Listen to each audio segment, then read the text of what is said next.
এই যে আপনাকে বলছি, আপনি এদিকে আসুন, একটা কথা বলছি কানে কানে।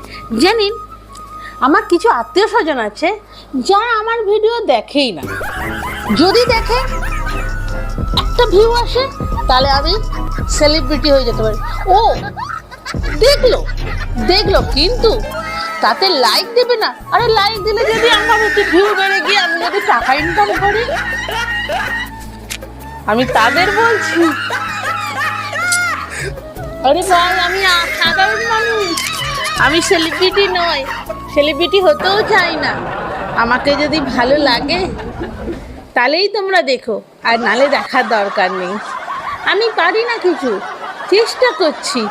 একটু যদি আমার সঙ্গে থাকো তাহলে তো তোমাদের কিছু যায় আসে না, কিন্তু আমার ভালো লাগবে যে আমার পাশেও তোমরা সব আছো, এই জন্য।